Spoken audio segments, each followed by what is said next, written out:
So I'm using this big crowd of great dogs to work with Jane. Jane, this little dog right here, I'm using a dressage whip to block them from getting in her face, and I'm keeping her moving. That's why you saw me come out pretty quickly. I also brought my dogs out, who she is very familiar with and even likes sometimes.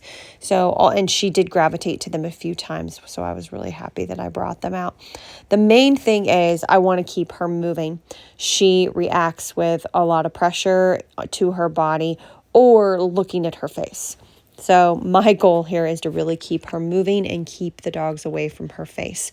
Let her be sniffed and realize everything's going to be okay. If she does react, I tend to usually pull straight up on the slip leash and still keep the dog moving.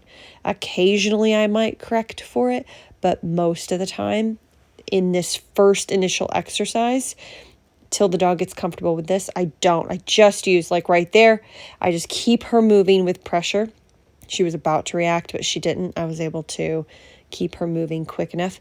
But again, if she did, it would be, instead of forward motion guidance with the leash, I would go straight up in the air and I would keep walking. It's kind of critical. And then she was doing fine, so I just let the leash go. She was insecure, but she was doing fine. And you can see she's on muzzle, which is also distracting her quite a bit. She spends quite a few times that I edit out trying to get it off. So that in and of itself is also an added distraction. Now she is dragging around a leash. The more she runs around like that and gets a little frantic, the more the dogs are going to gravitate to her. So it's very important that I keep her calm and not targeting that back sliding glass fence too much, or sliding glass door. And so I'm recalling her to me when she heads to try to go inside. Another little thing, Yotzi, one of the German Shepherds out here, is not allowed to bother her. We've already set a tone because he just gets too excited and will definitely overdo it on the social scale with her. So my point is, it's perfectly acceptable to have a dog, to tell a dog, no, that dog is off limits to you. Like you don't get to mess with that dog. That's the only reason I'm bringing that up. That's a perfectly acceptable thing to do. And you can kind of see, to an unusual degree, sometimes some of these dogs are really honing in on her, following her around. And it's because she's got that nervous, anxious energy. And so it's just really important that you guys know that if you have a dog like that, that's jittery excited like some Doodle, or has an anxious energy like Jane, the dogs are going to flock to them because they want to know what's going on with them, why they're like that. They feed off of it, they take advantage of it, or they try to correct it, which is what my German Shepherd does a really good job of with Jane. And they kind of do really well together now. Jane's quite calm around Dakota, as well as tolerant. But anyway, I gave Jane a break, and this is our second time out. I let her just walk out without the leash right away. So at this point, I'm just letting the dogs hang out, and I'm keeping Jane moving around very consistently. She's sniffing more and more. She's starting to do more nervous sits, which I'll have her kind of hang in for a second. Then I try to see what's happening. Then I try to bring her out of it, because if she's in a sit and she feels very, very stifled, she's much more likely to react. But when I have put her under pressure, like you saw right there, just to see how her tolerance was doing, she did really well. So adding Duke, the intact male, I knew would be the ultimate the ultimate distraction for Jane. And Duke did his job. Very, very pushy, not listening. So I did give room to give her one correction.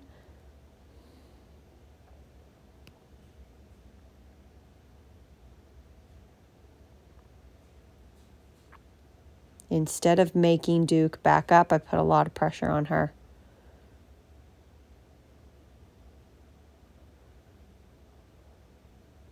Look how beautifully tolerant she was. But she had her limit, and that's what I'm here to find out sometimes. It can't all be perfect all the time.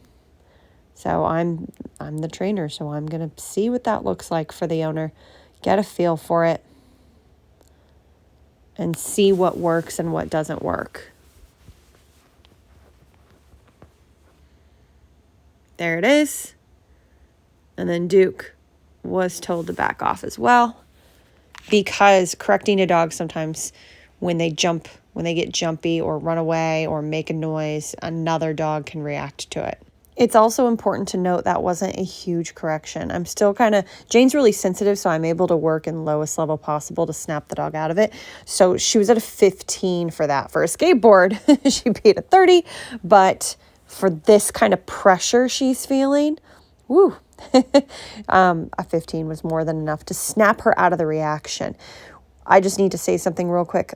E-collars, in my opinion, are not to be used when two dogs are fighting each other. Like they're both in the fight.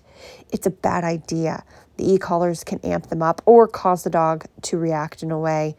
They might even become more submissive for a second, but then the other dog will just take advantage of that because they're interlocked into a fight.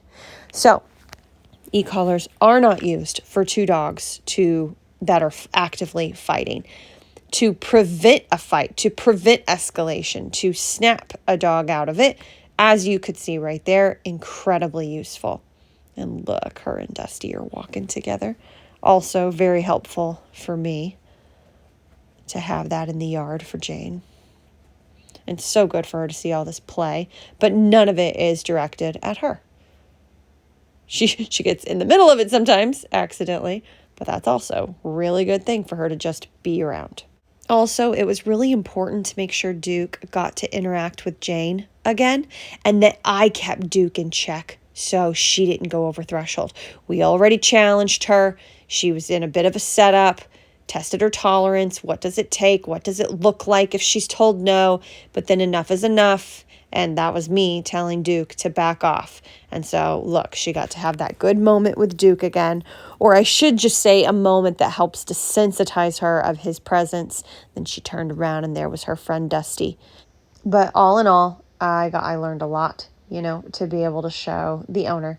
And there's Dakota helping regulate her nervousness. They kind of have that thing going on between the two of them. And so anyway, I would never want to put this much pressure on her every time she came out in the yard with a dog like Duke. I even removed Yotzi, so it would just be one adolescent male. But that's kind of my point, is the vast majority of the time you're building up tolerance, but then every now and then you want to put a little pressure on, see what happens. And if you're not comfortable doing that, that of course is okay. You need a professional to help you with that. But yeah, she did great. All the dogs are having a blast.